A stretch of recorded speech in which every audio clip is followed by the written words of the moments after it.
할렐루야. 오늘도 예배 자리, 은혜 자리에 또 하나님 은혜 사모하는 마음으로 나오신 여러분들에게 오늘도 말씀 통하여서 예배를 통하여서 하나님의 큰 은혜를 경험하시는 또한 하늘의 평화를 누리시는 사랑하는 우리 통영중립교 성도들 다 되실 수 있기를 우리 주님의 이름으로 축복합니다. 오늘은 우리 앞뒤 분들 또 옆에 분들 좌우 옆에 분들과 이렇게 인사했으면 좋겠습니다. 좀 우리는 이번 주에는 좀 위로하면서 인사를 했으면 좋겠습니다. 이번 주 참 더웠으니까 이렇게 한번 인사할까요? 더운데 참 고생하셨습니다. 한번 이렇게 인사하겠습니다. 시작. 더운데 참 고생하셨습니다. 더운데 고생하셨습니다. 올여름은 작년보다 굉장히 더운 것 같습니다. 작년보다 비도 많이 오고 작년보다 더위도 굉장히 심한 것 같습니다. 우리 성도들 일주일 동안 삶의 현장에서 더운데 일하시느라 또 고생하셨고, 더운데 또 밥하시느라 고생하셨고, 또 더운데 또 열심히 삶의 자리에서 우리의 삶을 살아가느라 여러 가지 어려움이 많으셔서 참 고생하셨습니다. 이 시간에 오늘 또 하나님 말씀 통하여서 우리가 예배하면서 우리가 예배 자리로 나왔는데, 여러분 세상에서 제일 시원한 데가 여러분 어딘지 아세요? 네, 교회가 제일 시원합니다. 네. 집에서 에어컨 틀면 전기세 나가잖아요, 그죠? 네, 근데 교회에서 물론 교회도 전기세가 나가지만 그래도 교회에서 오면은 여러분 공짜지 않습니까? 시원한 데서 시원한 데서 1시간 동안 또 은혜를 받는데 우리가 집중하여서 시원하게 하나님의 은혜를 경험하시고 또 하나님 주시는 말씀들을 우리 마음판에 간직하는 은혜 시간 또 능력의 시간 되시기를 다시 한번 주님의 이름으로 축복합니다. 우리 그리스도인들이 세상에 살면서 참 듣기 싫은 말이 하나 있습니다. 그리고 참 듣기에 부끄럽고 얼굴이 화끈거리는 말이 하나가 있습니다. 그것은 뭐냐면 바로 저 사람은 도무지 예수 믿는 사람 같지 않다라는 말을 듣게 될 때 참 부끄럽고 참 얼굴이 화끈거리죠. 그런 말 우리가 듣기가 쉽지가 않은데 그런 말을 들었다고 하면 정말 부끄러울 것 같습니다. 어느 날 누군가를 통해서 여러분이 이런 얘기를 들었다고 한번 상상해 보시죠. 야, 저 사람 중림교회 집사라는데 중림교회는 그렇게 사람이 없나 저런 사람을 집사로 세웠대. 이런 말을 한번 여러분 들었다고 한번 생각해 보십시오. 얼마든지 여러분 우리가 가능성이 있는 말이죠. 야, 저 중림교회 집사람에 야, 집사라는 사람이 저래. 이런 말들을 여러분 돌아 누군가에게 여러분 전해 들었다고 생각해 보십시오. 여러분 그냥 쉽게 웃어 넘길 수 있는 이야기는 아니라는 것이죠. 여러분 우리 세상에 있는 사람들, 교회 밖에 있는 우리 예수를 믿지 않는 그 세상 사람들이 예수를 믿는 사람들을 바라볼 때는 그래도 예수 믿는 사람들, 교회 다니는 사람들은 적어도 이 정도는 돼야 돼, 이 정도는 돼야 돼라고 하는 그런 어떤 윤리적인 기준을 가지고 있습니다. 실제로 자기들은 엉터리로 엉망진창으로 살면서 그래도 교회 다니는 사람들은 이래도 나보단 나야지, 그래도 예수 믿는 사람들은 나처럼 살면 안 되지, 이런 생각들을 가지고 있다는 것이죠. 참 어이가 없는 말 같아 들리지만은 이런 생각을 해봤습니다. 이 말이라고 이렇게 생각한 다음에 세상 사람들이 그리스도인들, 다시 교회 다니는 사람들에서 이런 기준을 가지고 있다는 말은 이제까지 자신들이 만났던 그런 그리스도인들이 적어도 나보다는 낫더라, 그래 나보다는 그래도 나처럼 엉터리처럼 살지 않더라라고 하는 경험에서 나오는 방증이 아닌가라는 생각을 해봤습니다. 여러분 그래서 이런 세상 사람들이 이 그리스도인들을 우리들을 바라보는 시각에 대해서 보통 우리 그리스도인들은 두 가지 반응을 보이면서 살아갑니다. 크게 두 가지 반응을 가진다는 것이죠. 그래도 교회 다니는 사람들은 나보단 나아야 되지 않나, 그래도 나보다는 그래도 잘 살아야 되지 않나, 이 정도는 돼야 되지 않는 윤리적인 기준을 가지고 우리 거를 바라볼 때 그리스도인들은 두 가지 반응을 가지고 있습니다. 첫 번째 반응은 잘 믿는 척하는 겁니다. 잘 믿는 척하는 겁니다. 포장을 아주 잘 하고 다니는 거예요. 실제로 내 속을 돌아보면 아주 형편없는 수준이지만 그래도 다른 사람들, 그 사람들이 나를 향한 그 기대를 저버릴 수가 없어요. 얼마나 착한 분들입니까? 그래서 예수를 꽤 잘 믿는 것처럼 적당히 포장하며 살아갑니다. 사실은 내가 봐도 내가 예수를 잘 믿는 것 같지 않아요. 그런데 이 사람이 나를 그렇게 보니까 내가 꽤 예수를 잘 믿는 사람인 것처럼 스스로 포장하고 산다는 것이죠. 그래서 사람들이 성경 말씀 내가 잘 몰라도 사람들이 성경 말씀, 성경 이야기하면 그거요? 맞습니다. 그럼요. 그 말씀 맞습니다 하면서 성경을 꽤 많이 아는 것처럼 이야기를 합니다. 그런데 사실은 잘 모르는 말이죠. 기도하지 않으면서도 그래도 꽤 열심히 기도하면서 사는 것처럼 적당히 이야기하기도 살기도 합니다. 속으로는 마음속에 미운 마음들 가득하면서 살면서도 온갖 당한 사람들 다 용서하는 척하면서, 다 사랑하면서 살아가는 척하면서 그렇게 포장하며 살아갑니다. 마음속에 세상의 온통 걱정과 근심과 염려들 다 가지고 살아가면서도 겉으로는 아무런 고민도 없이 아주 평안하며 천국에 사는 것처럼, 그렇게 평안을 누리면서 사는 것처럼 포장하면서 살아갑니다. 예수님과 전혀 상관없는 삶을 살아가면서도 예배도 잘 드리지 않고 목사님 말도 그렇게 징그럽게 안 듣고 살면서도 겉으로는 굉장히 예수를 나름대로 잘 믿는 것처럼 포장하며 살아갑니다. 그 방법 중에 하나가 여러 가지가 있는데, 요즘에는 카카오톡 프로필 사진 있잖아요. 카카오톡 프로필에다가 괜히 그 예수님 사진을 올려놓는다든지, 뭐 성구 같은 거 뭐 항상 기도하라, 범사에 감사하라, 뭐 이런 거 적어놓는다든지, 뭐 아주 그 은혜로운 성구 말씀 올려놓는다든지, 십자가 올려놓는다든지, 뭐 이런 뭐 교회 사진 올려놓고 막 굉장히 열심히 있는 것처럼. 근데 사실은 아니라는 것이죠. 제가 어떻게 이렇게 잘 알까요? 저도 해봐서 다 아는 겁니다. 저도 다 그렇게 해봐서 여러분 아는 거라는 것이죠. 두 번째 경우가 있습니다. 두 번째 경우는 무엇이냐? 세상 사람들이 이런 그리스도인들에 대한 그런 기대, 나를 향한 그런 기대를 가지고 바라볼 때 그것이 너무 부담스러워서 아예 믿음의 길을 떠나는 겁니다. 교회를 나도 안 다니는 겁니다. 너무 부담스러운 거예요. 교회 다니는 사람 이 정도 돼야 되는 거 아니야? 교회 다니는 집사 이 정도 돼야 되는 거 아니야? 그게 너무 부담스러워요. 내가 맞춰줄 수가 없어요. 거기 포장해 줄 수가 없어요. 그러니까 아예 나 교회 다니면 안 되겠다, 이렇게 생각한다는 것이죠.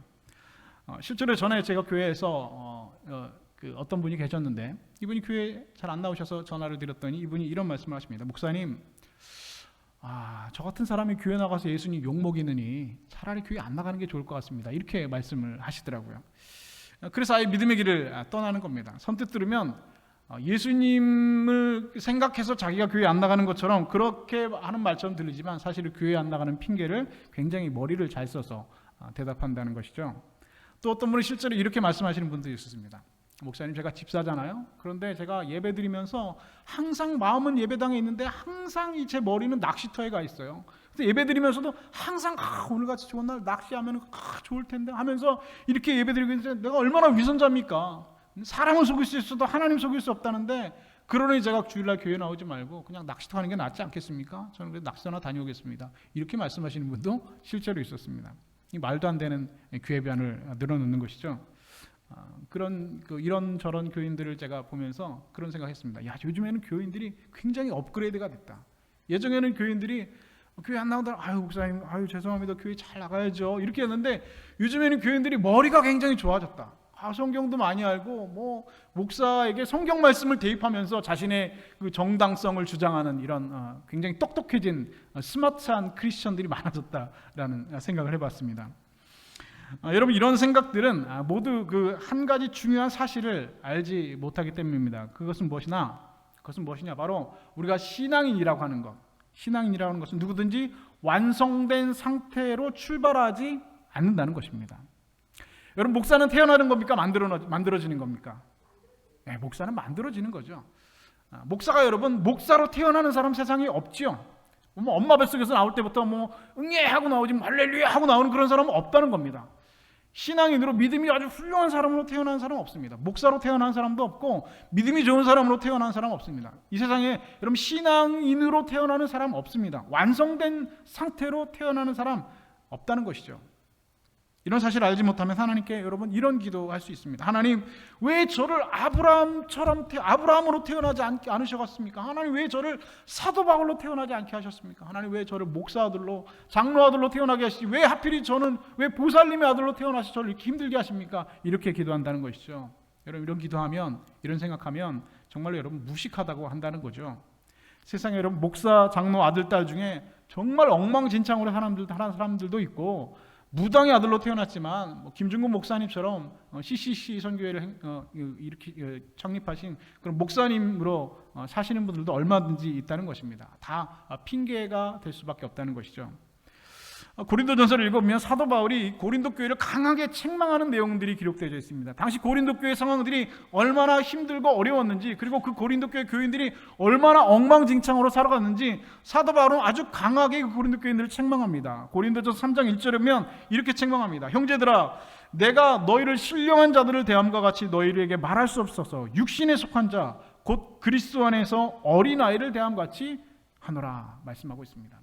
다시 말해서 고린도 교회 교인들이 육신에 속한 자였다는 것이죠. 영적인 그 영에 속한 자가 아니라 육신에 속한 자 같이 살아가니까 내가 너희를 누구처럼 대하겠다? 어린이들처럼 대하겠다 라고 사도 바울이 고린도 교회 교인들을 책망하고 있습니다. 뿐만 아니라 고린도전서 5장 1절에 보면 또 이렇게 말씀합니다. 너희 중에 심지어 음행이 있다함을 들으니 이런 음행은 이방인 중에도 없는 것이라. 누가 그 아비의 아내를 취하였다 하는도다 하였습니다. 야, 이런 교회 안에 이런 일들이 있다는 것이죠.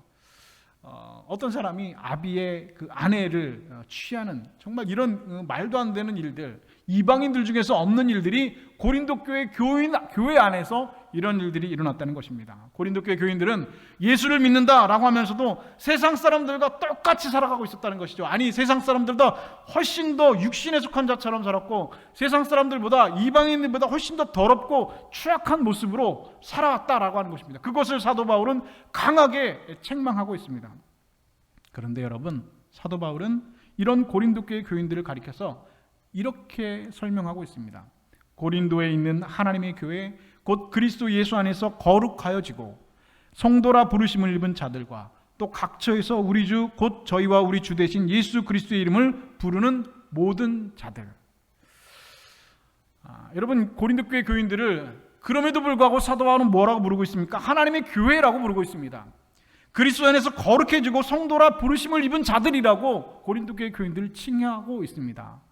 이방인들보다 훨씬 더 더럽고 추악하고 세상 사람들과 전혀 구분되지 않은 그런 삶을 살아가고 있는 고린도 교회 교인들에게 하나님의 교회라고요? 거룩한 성도라고요? 그런데 사도 바울은 분명히 그 고린도 교회 교인들을 그렇게 부르고 있습니다. 세상 사람들과 똑같이 죄진 모습 살아가는데 하나님의 교회, 하나님의 성도, 거룩한 백성이라고 사도 바울은 그들을 오늘 부르고 있습니다. 여러분, 사람이요 다 거기죠. 네. 성자하고 아주 그 악한 사람의 차이는 여러분 사실은 백지장 하나밖에 차이가 나지 않습니다. 사람이라고 하는 것, 우리가 볼 때는 정말 아주 훌륭한 사람이 있고 정말 말도 안 되는 사람이 있지만 하나님이 볼 때는 여러분, 우리 인간이 어떻게 보일까요? 그놈이 그놈이고 그 나물이 그 밥이고 그 사람이 그 사람입니다. 누구나 다 여러분 처음에는 다 마찬가지입니다. 우리가 예수 믿고 구원받았다고 해서 그 다음날 바로 거룩해지는 것 아니라는 것이죠. 여전히 세상 사람들과 예수를 믿는다고 하면서도 똑같은 모습으로 살아가고 있습니다. 구원받아서 하나님의 자녀가 되었다고 해서 그 사람의 신분이 변한 것이지 그 사람의 속사람이 변한 것은 아니라는 것입니다. 내가 이전에는 진노의 자녀였고 이전에는 내가 그리스도인이 아니었지만 예수를 믿는 순간 내가 하나님의 자녀고 그리스도인이라고 하는 이름, 그 신분을 얻은 것이지 내 속사람이 어느 날 예수를 믿는다고 해서 갑자기 하루아침에 확 변하는 것은 아니라는 것입니다. 그렇게 초보적인 상태에서 점점 조금씩 발전하고 조금씩 훈련되어서 성숙한 신앙인으로 자라가게 된다는 것이죠. 이것을 여러분 기독교적인 용어로 성화라고 합니다. 다시 말해서 거룩하게 되어지는 과정이라고 말하고 있는 것이죠. 그래서 여러분, 우리가 하나님의 자녀가 되었다라고 하는 것으로 여러분 사실 만족하면 안 됩니다. 내가 이제 구원받았으니까 끝났다. 나 구원받았네, 우리 구원받았네 노래하면서 여러분 놀면 안 된다는 것입니다. 이제부터는 여러분들이 하나님의 자녀로서 내가 약한 부분들은 무엇인가? 내가 하나님의 자녀로서 내가 부족한 부분은 무엇인가? 내가 어떤 부분을 깨닫고 어떤 훈련을 받아야 될 것인가? 그것을 여러분 우리가 부족한 부분들을 채워 나가셔야 됩니다. 하나님께서는 그리고 나서 우리에게 물으시죠. 내가 너를 십자가에서 너를 구원하여서 내가 너를 내 자녀로 삼았는데, 내가 내 백성으로 삼았는데 너희가 내 자녀라고 불릴 만큼 내 사랑이 너에게 완성되었느냐? 내 인내함이 너에게 완성되었느냐? 내가 얼만큼 살면서 성령의 9가지 열매를 맺어가면서 살아가고 있느냐라고 하나님께서 오늘 물으신다는 것이죠. 얼만큼 너에게 사랑이 완성되어져 가고 있느냐? 얼만큼 너에게 인내가 완성되어져 가고 있느냐? 얼만큼 성령의 열매가 너의 삶 가운데서 익어가고 있느냐? 우리 주님께서는 오늘도 묻고 계십니다. 그런데 그때에 하나님, 저는 아무것도 할 줄 모릅니다. 저는 아무것도 몰라요. 저는 아무것도 할 줄 모릅니다. 저는 하나님 부끄럽게 하느니 차라리 그냥 세상으로 나가겠습니다. 이렇게 대답해서는 안 된다는 것입니다. 그런 사람 없을 것 같죠? 굉장히 많습니다. 여러분이 생각하는 것보다 굉장히 많습니다. 신앙생활하는 것, 예수 믿고 구원받아 천국 가는 것에서 끝나는 것이 아니라 그 다음부터 나의 믿음이 자라기 위해서, 나의 믿음이 초보적인 수준을 벗어나서 이제는 젖 먹는 것이 아니라 단단한 음식을 먹을 수 있는, 그것을 소화할 수 있는 수준으로 자라나기 위해서 하나님께서 우리에게 물을 때에 그것이 너무 부담스러워. 하나님 저는 못합니다. 차라리 그냥 교회 안 나가겠습니다. 차라리 그러니 예수님 욕먹이니 교회를 떠나겠습니다. 그 사람 없을 것 같죠? 많아요. 우리 교회 없을 것 같죠? 없을까 있을까요? 있던데요. 목사님 저 교회 못 나가겠습니다. 안 나갈랍니다. 그러니 차라리 교회 안 나가겠습니다. 그런 얘기를 들으면요, 목사가 참 마음이 너무너무 아파요. 이분이 참 신앙이 성장해야 되는데, 믿음이 자라나야 되는데, 이게 맨날 그 자리에서 그냥 앉아가지고 나 구원받았네, 우리 구원받았네 하고 있으면서 신앙의 성장은 이루어가지 않고 나는 못합니다. 모태 신앙도 아닌데 그렇게 말씀하신다는 거죠. 여러분, 우리가 이 세상에 살면서 살아서 숨을 쉬고 있다는 사실은 아직도 하나님의 자녀로서 훈련받아야 될 일들이 많이 있다는 것을 의미합니다. 그 훈련을 여러분 우리가 어디서 받습니까? 시원한 교회에서 받는 겁니다. 예배드리면서 훈련을 받는 것이고, 우리 여러분 기도하면서 신앙의 훈련을 받는 것이고, 이 교회에서 여러분 신앙의 훈련을 받는 이 훈련소가 바로 교회라는 것이죠. 그런데 그 훈련을 받지 않겠다? 난 구원받았는데요. 난 천국 가면 되는데요. 나 훈련 필요 없습니다.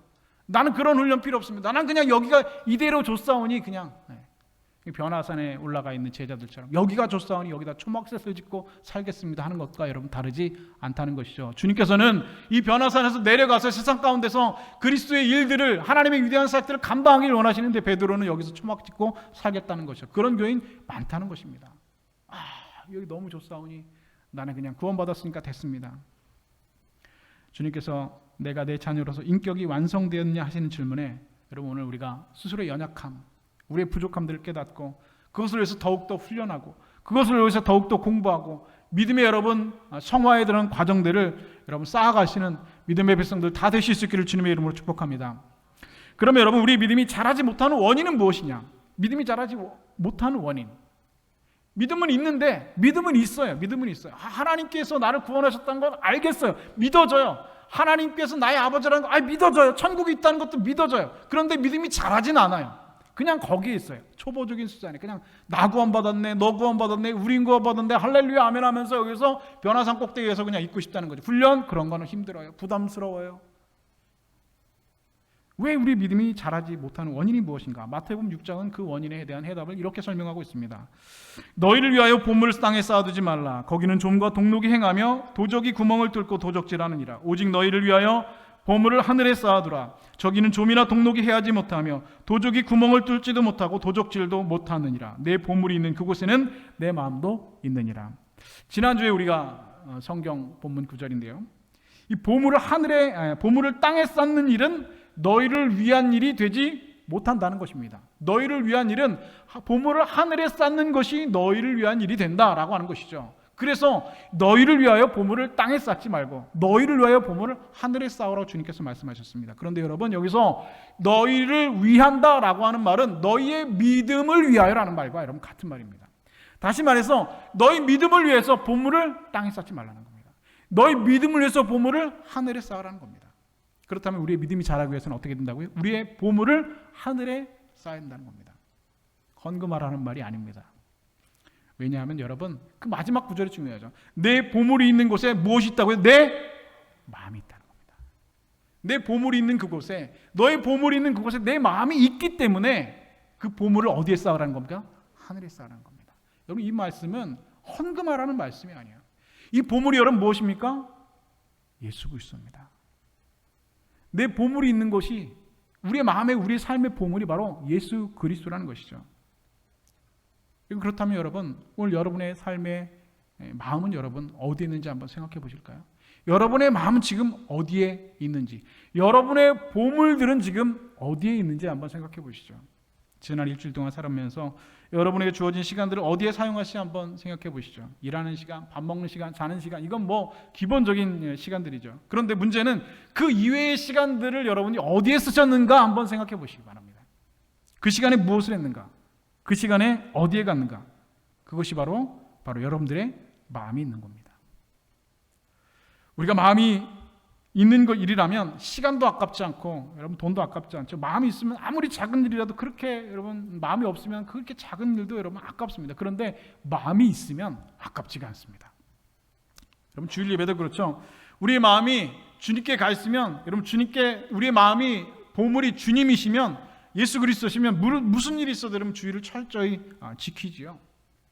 요즘에 제가 이제 주일날 예배 마치고 우리 교육자회 하면서 주일 교인들 출석 체크를 이렇게 매주 이렇게 하는데요.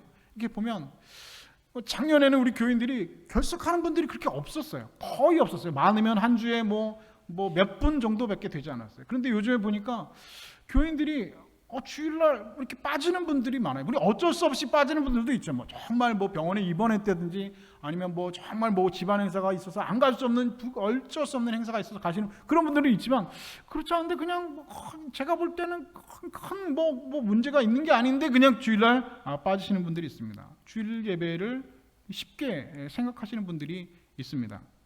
몸에 컨디션이 좀 안 좋다고 주일 예배 못 나갑니다.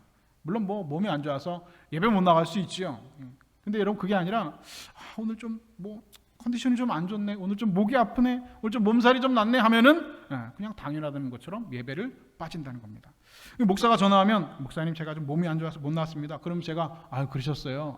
그러셨군요. 예, 알겠습니다. 몸조리 잘하세요 하고 전화 끊지. 집사님 그러면 안 됩니다. 주일을 목숨처럼 지키셔야죠. 기어서라도 예배당 나오세요. 그렇게 얘기 안 한다는 겁니다. 그죠? 여러분 제가 언제 여러분들 주일 예배 안 나온 분들한테 집사님 그러면 안 됩니다. 기어서라도 예배 나오셔야죠. 죽어도 그 예배당 나와서 죽어야 됩니다. 그렇게 얘기 안 한다는 말입니다. 속으로는 그렇게 생각하고 있지만 그렇게 얘기는 안 한다는 거예요. 집사님 그러셨어요. 몸조리 잘하세요. 이렇게 얘기하고 끊죠. 그런데 여러분 생각해 보시죠. 우리가 신앙생활은 있으면 좋고 없으면 그만 이렇게 하는 것이 아닙니다. 신앙생활을 여러분 잘못하면 아주 삐끗하면 우리 신앙생활은 얼마든지 종교생활이 될 수 있습니다. 취미생활처럼 될 수 있습니다. 그냥 자전거 동호회 나가는 것처럼 산악 동호회 나가는 것처럼 내 컨디션 좋으면 나가고 컨디션 안 좋으면 그냥 못 나가고 집에서 쉬고 이렇게 하면 여러분 그 취미생활처럼 돼버립니다. 그 취미생활처럼 되어버리면 여러분들이 신앙이 아니라 종교인이 되어버리고 말입니다. 신앙생활이 아니라 종교생활이 되어버리고 말입니다.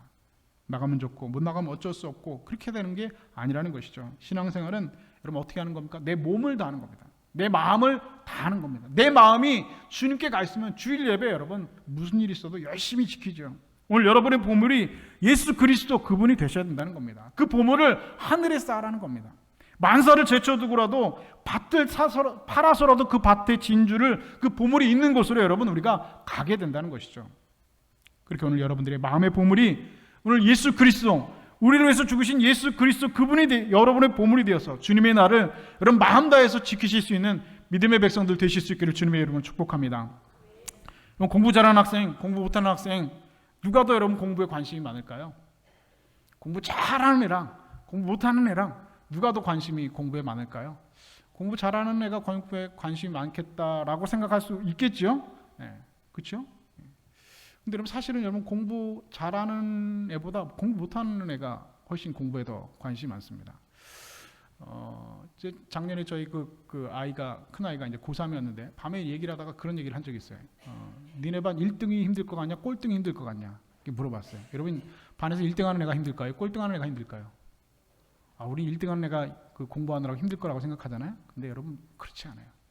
정말 힘든 건 여러분 꼴등입니다. 꼴등이 뭐가 힘들어요? 마음이 힘들어요. 마음이.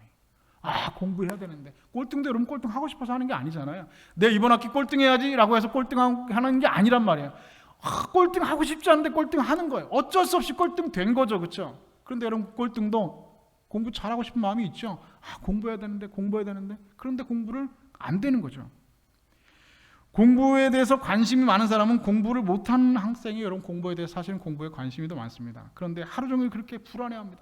공부해야 되는데 이렇게 이러면 안 되는데 하면서 늘 걱정한다는 것이죠. 그런데 그렇게 걱정하고 늘 마음속에 불안한 마음을 가지고 있으면서 하루 종일 논다는 거예요. 마음은 있어요. 공부해야 된다는 것도 알아요. 마음은 있어요. 그런데 몸이 따라주지 않아요. 공부해요. 공부 안 하고 그냥 논다는 겁니다. 그런데 공부 잘하는 학생은 좀 그래 쉬어야지, 좀 놀아야지 그러면서도 하루 종일 책상에 붙어 앉아서 공부한다는 겁니다. 이게 여러분 차이점입니다. 여러분 관심은 누구나 가지고 있습니다. 공부해야 된다는 걸 알고 있습니다. 신앙생활 잘해야 된다는 걸 알고 있죠. 주일 예배 잘 철저히 들다는 걸 알고 있죠. 성경 열심히 읽는 걸 알고 있습니다. 기도 열심히 해야 된다는 걸 알고 있죠. 그런데 여러분 그게 안 되는 겁니다. 그리고 그걸 안 하는 겁니다. 여러분, 그런 생각들 우리 다 하고 있죠. 기도 열심히 해야지, 성경 열심히 읽어야지, 신앙생활 열심히 해야지 하는 마음 교인들이라도 여러분 다 있습니다. 그런데 여러분 실제는 어디가 있습니까? 엉뚱한 데가 있습니까? 엉뚱한 데 가서 내 시간을 여러분 어디에 쓰는가 여러분 한번 생각해 보시기 바랍니다. 우리가 신앙생활에 대해서 관심이 없는 것이 아니라 관심은 있는데 우리가 신앙생활을 위해서 영적인 것에 무엇을 하지 않는 겁니까? 우리의 시간을 투자하지 않는 겁니다. 내 마음을 거기에 두지 않는 겁니다. 다시 말해서 우리의 보물이 주님이 아니고 우리의 보물이 신앙생활이 아니라는 것입니다. 거기에 우리의 마음이 없다는 겁니다. 여러분, 그게 사실은 정확한 겁니다. 갈라디아서 6장은 이렇게 말씀합니다. 사람이 무엇으로 심든지 그대로 거두리라 말씀하고 있습니다. 누구든지 자기가 거둔 그 열매에 대해서 변명할 수 없다는 말이죠. 오늘 여러분들이 무엇을 거두며 사십니까? 오늘 여러분들이 거두고 있는 것, 그것은 사실은 여러분들이 투자한 겁니다. 여러분들이 심은 겁니다. 오늘 여러분들이 다른 사람들에게 칭찬받고 다른 사람들에게 인정받고 사랑받으며 살아간다면 그것은 여러분들이 심은 겁니다. 그러나 여러분들이 다른 사람들에게 미움받고 비판받고 다른 사람들에게 인정받지 못한다면 그것도 역시 여러분들이 심은 것일 뿐입니다. 그런데 그렇게 생각하지 않고 난 사실은 그렇지 않은데 사람들이 내 마음 몰라준다, 이런 이야기 여러분 통하지가 않는다는 것이죠. 사람은 심은 대로 거두게 되어 있습니다. 여러분들이 매일 기도의 응답을 받고 하나님의 놀라우신 은혜를 경험하며 살아간다면 그것도 역시 여러분들이 심은 겁니다. 여러분들의 믿음이 5년이 가고 10년이 가도 조금 더 성장하지 않고 그대로의 삶에 머물러 있다면 그것도 역시 여러분들이 심은 겁니다. 다른 사람들에게 핑계할 수 없습니다. 사람이 무엇으로 심든지 그대로 거둔다 말씀하셨습니다. 오늘 여러분이 무엇으로 내 마음이 예수님께 가 있습니다, 내 보물이 예수님이십니다라고 여러분 무엇으로 여러분 증명할 수 있습니까? 오늘 본문은 행함이 없는 믿음은 무슨 믿음이라고요? 죽은 믿음이라고 말합니다. 다시 말해서 죽은 믿음이라는 건 무슨 말입니까? 믿음이 있다는 말입니까? 믿음이 없다는 말입니까? 믿음이 있지만 그 믿음은 죽은 거라는 겁니다. 아무런 능력이 나타나지 않고 죽은 믿음이기 때문에 아무런 역사가 나타나지 않는 믿음, 그 믿음이 바로 어떤 믿음이다? 행함이 없는 믿음이라는 겁니다. 그 믿음은 여러분 어디에 있는 믿음입니까? 행동으로 증명되어지고 움직이지 않는 믿음, 어디에만 있는 믿음? 머릿속에만 있는 믿음입니다. 여러분, 믿음이라고 하는 것 사변적인 것이 아닙니다. 믿음이라고 하는 것은 여러분 이상적인 것이 아닙니다. 생각으로 여러분 머릿속에 있는 것이 아닙니다. 믿음이라고 하는 것은 반드시 우리의 삶으로 행동으로 증명되는 것입니다. 그리고 행동으로 드러나야 되는 것이죠. 오늘 보면 행함이 없는 그 믿음은 죽은 믿음이라 말씀하면서 아브라함의 예를 들어서 설명하고 있죠. 아브라함이 그 믿음이 아들 이삭을 바치는 그 행위를 통해서 증거되었다 말씀하고 있습니다. 다시 말해서 아브라함이 믿음이 있다라고 말을 할 때 그 믿음은 어떻게 우리가 알 수 있느냐? 아브라함이 그 아들 이삭을 하나님께 바치는 그런 행동, 그것을 통해서 그의 아브라함의 믿음이 증거되었다, 오늘 우리에게 증명되었다, 그리고 하나님에게 증명되었다라고 성경은 말씀하고 있는 것입니다. 믿음이 있는 사람은 반드시 여러분 이런 행위의 열매, 행동의 열매를 맺는 사람입니다. 믿음 있는 사람은 하나님 가라 하시면 가는 사람이죠. 믿음 있는 사람은 하나님 이것 하라 하시면 그대로 순종하는 사람입니다. 아브라함과 같은 사람입니다. 그의 믿음이 행동으로 증명되는 사람입니다. 가는 행위, 드리는 행위, 우리의 삶의 행동으로 통하여서 그 믿음이 증거되어지고 증명되어지는 것이 믿음이라는 것이죠. 여러분, 이처럼 믿음이라고 하는 것은 반드시 행동의 열매를 맺게 되어 있습니다. 그런데 그 행동의 열매를 맺지 않고 행동으로 증명되지 않은 믿음은 여러분 죽은 믿음입니다. 아무런 역사도 능력도 하나님의 은혜도 경험할 수 없는 죽은 믿음이라고 하는 것이죠. 2차 대전 때 독일의 그 롬멜 장군이라고 하는 그 아주 유명한 장군이 있었습니다. 이 롬멜 장군의 별명이 사막의 여우라고 하는 장군이었는데요. 그 아프리카, 북아프리카 그 전쟁에서 2차 대전 때 이기는 거예요. 영국하고 그 전차전을 하는데 그 매번 막 그냥 전투만 벌이면 이 롬멜 장군이 이기는 겁니다. 오죽하면 사막의 여우라고 하는 별명을 얻었겠어요. 그런데 정작 이 롬멜을 사막의 여우, 이 전쟁 영으로 만든 것은 독일 사람이 아니라, 독일 군인이 아니라 영국 군인이었다는 것입니다. 왜냐하면 이 영국 군대가 롬멜 장군과 이 롬멜의 군대, 이 독일 군대가 싸우기만 하면 그냥 몇 번 그냥 계속 지기만 하는데, 그래서 자기들이 싸움을 못해서, 우리 영국 군대가 싸움을 못해서 진 게 아니라 롬멜이 워낙 이렇게 뛰어난 사람이고 싸움을 잘해서 전쟁을 잘해서 할 수 없이 우리가 졌다라고 말했다는 것이죠. 다시 말해 자신들의 패배를 그렇게 정당화시키는 겁니다. 어떻게 해서? 이 롬멜이라고 하는 사람을 영웅시하는 겁니다. 이야, 이 롬멜이라고 하는 장군은 정말 뛰어난 사람을 우리가 도저히 이길 수가 없다. 내가 못해서 진 게 아니라 얘가 워낙 잘해서 우리가 진 거다라고 자신의 패배의 원인들을 영국군들이 그렇게 정당화했다는 것이죠. 여러분, 믿음이 자라지 못하는 것, 우리가 사단과의 전쟁에서 매일 지는 것, 우리 믿음이 자라지 않고 맨날 그 수준에 그냥 있는 것, 다른 사람을 핑계할 수 없다는 것입니다. 정당화할 수 없다는 것입니다. 그런데 여러분, 교인들 중에 이렇게 핑계하는 사람이 있습니다. 내 믿음이 지금 이렇게 된 건 누구 때문이다. 내 믿음이 이렇게 된 건 교회 때문이다. 내 믿음이 이렇게 된 건 목사 때문이다. 내 믿음이 이렇게 된 건 구역장 때문이다. 내 믿음이 이 모양이라고 핑계하고 있다는 것이죠. 여러분, 그럴 수 있죠. 그럴 수도 있습니다. 목사 때문에 믿음이 연약해질 수도 있고, 교회를 잘못 만나서 그 믿음이 억울해질 수 있고, 사람 잘못 만나서, 구역장을 잘못 만나서 누구 때문에 그렇게 믿음이 그렇게 그 수준에 그냥 실족해가지고 그렇게 있을 수도 있습니다. 실제로 그런 분들 가끔 있어요.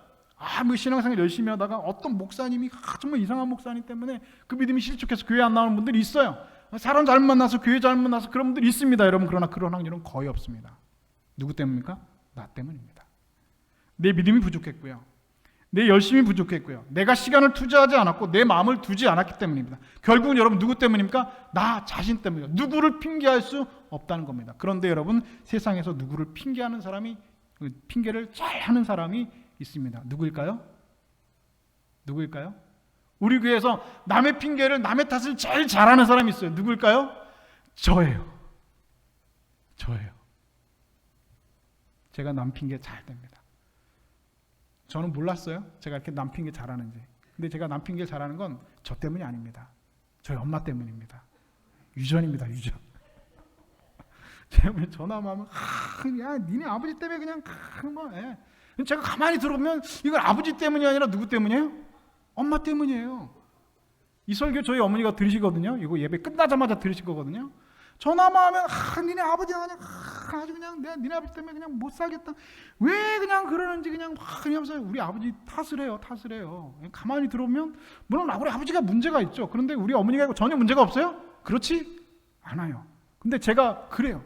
누구 때문에 그래요? 저는 엄마 때문에 그래요. 저 엄마 때문에. 우리 엄마 유전적으로 받았기 때문에. 여러분, 제가 우리 교회에서 남탓 제일 잘하는 사람이에요. 그런데 여러분, 남탓 안 하십니까? 다 남 탓하죠. 근데 사실은 다른 사람 탓할 필요가 없다는 것이죠. 내 믿음이 부족했어요. 내 열심이 부족했고요. 내가 시간 내지 않았고 내가 마음 두지 않았답니다. 다른 사람 탓할 필요고 핑계하고 정당할 필요가 없답니다.